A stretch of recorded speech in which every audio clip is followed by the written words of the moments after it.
We are on episode 6, and I'm upset as a therapist and as a person. I'm super irritated about a lot of things that happened this episode. So, as a therapist, I'm going to dig a little bit deeper. So, make sure you subscribe because y'all know y'all like these videos. So, stay, join the party, okay?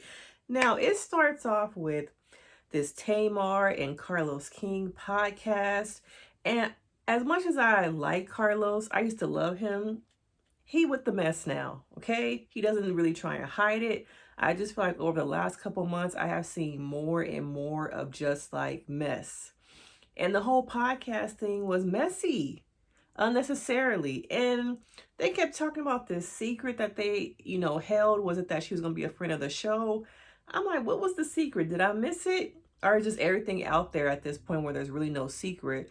But Carlos King and Tamar Braxton being together, Tamar seems a little bit calmer to me, but Carlos, I guess, is all about the coin. He knows how to get the money through YouTube and all these things that he's just a mess nowadays. Even his shows are just messy, a la Almost Loving Hip Hop at this point. But watching them together, I was just like, a lot of this episode was this podcast. Okay, did y'all not have a lot of meat that y'all just led with this? And it was not necessary. Okay. And so as the episode goes on, we see a little bit of Tony once again doing her own thing. She did meet up with her mama on this date, but how many times are we going to see Miss Mams go on a date and they don't go nowhere? Miss E is a kept woman. She wants to be kept. Her daughters have kept her in a lifestyle through their backs, the hard work that they have put in, especially Tony, especially, I would say Tamar also.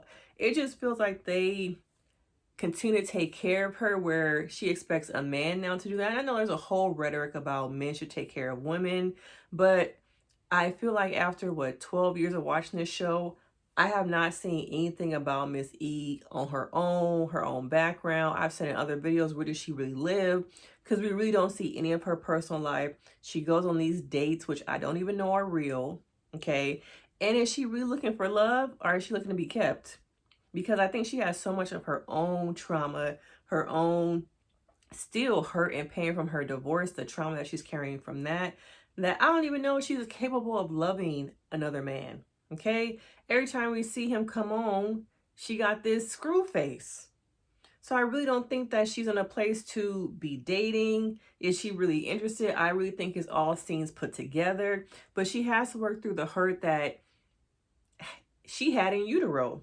Okay, while she was pregnant with each of these girls, when you were in that womb, whatever trauma your mama went through, you swim in it. Whatever she's feeling, you're swimming in it. So when you are born, you're born into a system you have no control over. And part of that system is your mama's trauma.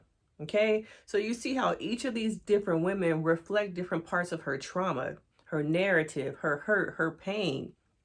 And she still, to me, comes off as a very hurt woman, but she's able to me, kind of separate and compartmentalize her feelings and emotions over here versus how she presents. And that's a lot of women. My feelings are over here, and then other stuff that how I present is over here, and the trauma is in between.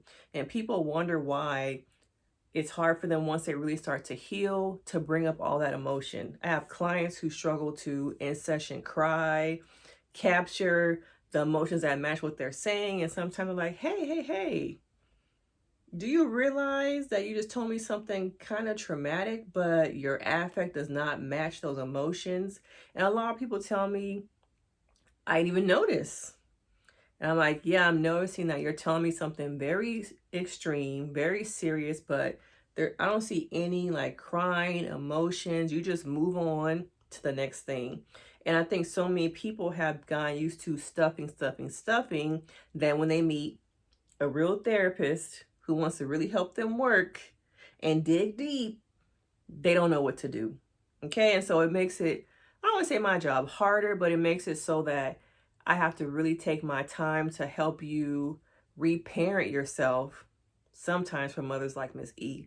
So we see her go on this date, and I'm just like, stop wasting my time. Stop wasting my time.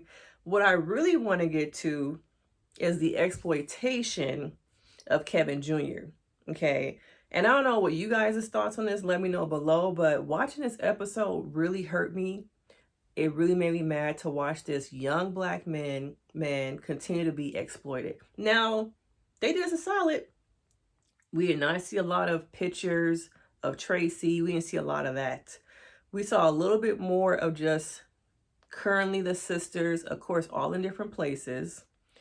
Not all together again. Are y'all noticing that they're never all together? Very rarely. And so we have Kevin going through so much.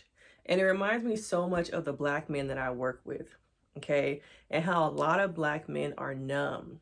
And I'm wondering, where is the support for Kevin Jr.? And so we come across him continuing to go through this divorce. And I'm wondering with his wife, was she always this person? Did she come into the family, the fold, because of the name and the brand? Did she really love him? Because it just seems like now if they're going through this divorce and he's grieving, he lost his mom. It's like, I don't care. I want them papers signed. I want custody of my child. I want the house, and I want my marriage to be over from you. And it feels like so heartless for someone to be at that point where they just don't care about anything but themselves. And that type of person, to me, does not rise to the surface overnight. That person had to be there. There had to be signs of who this person was. And so we come across him having a session with Dr. Spirit, okay? And I've had those sessions where I could tell after 40 minutes, the person is emotionally depleted. I can very much tell the difference between how you walk in and through that hour, your body shifts, your emotions change, how you respond to me change. And I know after 40 minutes of a hard session, we're going to cut it loose. Okay? Let's spend the next 20 minutes of this session decompressing you so that when you walk out that door, you're not still bleeding. And I know once the session is over, is it possible always to stop the bleeding? No, but I'm going to do my best to put some Band-Aids on that so you're not bleeding when you walk down to that car. And so I wonder, after that session, and he's filming, he is continuing to film. And I'm just like, how can y'all continue to treat this man like this? Okay, and I wonder, who does he have really for support? Who is really in his corner, who he can really count on? And I feel like this makes me emotional because I work with so many men like this who have no space to really be vulnerable, to really feel like they can have people really in the corner, to not weaponize their pain. And I feel like at times the show continues to weaponize, exploit, and make money off not only his mother's image, but his also. Now, when he was on that couch, was that necessary? Okay, can someone tell me, was it necessary for us to see him on the couch laid out like that? Because to me, somebody had to walk in and see that. Either had the camera already or walk back out and start to film. And now we only saw like a brief moment of him on the couch like that. Okay. And then my second thought was, why didn't y'all call 911? How come no one called 911? Okay. Production or somebody went and got his medication. And this is just what I'm watching. Behind the scenes, maybe they called 911. They just didn't show it. But it just felt like, let's just call Tawanda. Let's make sure he have his meds. That man is under so much stress. That man is under so much hurt, grief, that his body is reacting. And I've never heard of him having, seizures and epilepsy. Maybe he has and we just never really heard about it. But it just felt like, can we cut the cameras? Can we stop? At some point, we've seen y'all do the makeup, the hair, setting up the scenes. At one point, do we stop and say it's too much? Let's really make sure we are taking care of him. Let's make sure we really connect him. Can somebody call or take him to the ER or something to really make sure he is okay? But it just continues to feel like, nah, okay? Because we got a job to do here. It's all about the money. And I hate to say that, but We're on episode 6, and it feels like once again it's about a scene. Now, anything could have been happening to him. It could have been something else. It could have been, I don't know, something else related to his health. It didn't have to be a seizure, but I feel like we should have had medical assistance. And your body holds all of that trauma. It manifests as possible chronic illness. It manifests as a heart attack. Okay? It manifests as high blood pressure. It manifests as diabetes as a result of you emotionally eating. Even though you've been stuffing, your body is like, oh, give me more. Okay? I will just hold it in and then release it through your pores, through different ways. Since you don't want to deal with it, we can only hold so much. And so your body is rejecting now the stuff you have been stuffing in it. And ask yourself, are you a person who has gone through trauma and now you have health issues? Okay?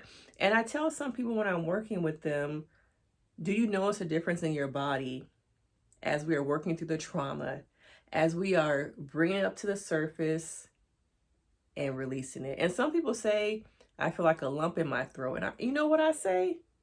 That lump is your trauma trying to be released. Okay? Now, if you don't let it be released, it's going to control you. And that controls through these health issues that we're seeing. And so in this scene, I'm just like, why the camera still going? Okay, we did not need to see Tawana get out that damn Tesla. Okay, we did not need to see the showrunner or whoever come up to her. Y'all could have put some stuff on the screen saying like y'all did and continue with that. But it's just more feeding us the sadness, the trauma, the hurt. Okay, and then the next day we find out that his wife says she wasn't going to she was going to postpone the court hearing for the divorce. More trauma. She did not do that. Another person in his life who says that they love him did not show him love. And so she goes through with the divorce, and he finds out not only that he loses custody of his child, she has primary custody, she took the house. So now I'm like, okay, this man just had a health issue, a health scare. Where does he live? Where is he going to live? And he's just finding out that now he has lost custody to his son, to his wife, now ex-wife, having full custody. All of that is going to hurt you. It's going to go somewhere. So I'm wondering, once again, what's being put in place. I see that he's having these therapy sessions with Dr. Spirit, but I think there just needs to be more support, more resources to help him through this struggle. Because we see so many Black men, young boys, losing their lives to mental health, to disease, because they felt alone. And you can have the world around you, okay? You can have all the friends, you can have the village, and still feel alone, okay? Just because you look happy online or because a person was at a party smiling doesn't mean that back behind that is some other thoughts. And we are in, SI Awareness Month. So I think there are a lot of Black men who have had mental health issues consume them so much that they're no longer with us. And so I think Kevin Jr. is a prime example. We can help him now. We can help him now before it's too late and those thoughts get to him. And I was like a little cringy. It was a little cringe-worthy when Miss E was saying how strong he, I don't know, has to be or he can be. Because it was like, oh, that rhetoric is problematic.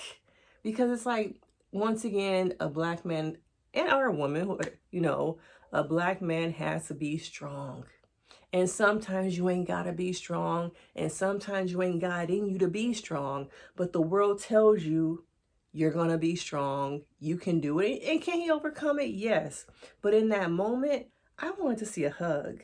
Where was the real nurturing? Like, it was through words, but emotionally, that piece is still missing for me when they can connect, work through some things, and really, I think, show different parts of mental health, how families deal with it, how you can have a village around you and still feel alone. Okay. But this episode, that was the crux of it for me, was watching Kevin, to me, continue to be exploited. In some ways, treated the way his mama was. Okay, maybe not exactly, but there are some parallels to the way the family treated his mama and him. Now, is it exactly the same? Is it the same rhetoric? No, but there is some parallels that maybe y'all picked up on, or maybe I'm helping y'all see that. But I don't need to see Kevin burn out. I don't need to see him hurting like this, bleeding in front of my eyes. Okay? But to me, in some of the other parts of the episode, it was good to see some of our classic Black moms, Marla Gibbs' daughter, Judge Maybelline. It was good to see them. Okay, good to see some of our Black elders still, alive and thriving. But to me, Kevin was the episode to me as a therapist. Okay, but I want to know your thoughts. Do you think that it's just me? Is he not being exploited? Maybe I'm thinking too deep, too much of it. But it just feels like there's a lot of hurt there, a lot of pain that I think with these cameras, it's not helping. Okay. But let me know your thoughts, because of course, your girl is going to bring it. We're going to get deep and talk about some things. Okay. But make sure you like and you subscribe to this video. And I will see you guys in the next one. Bye.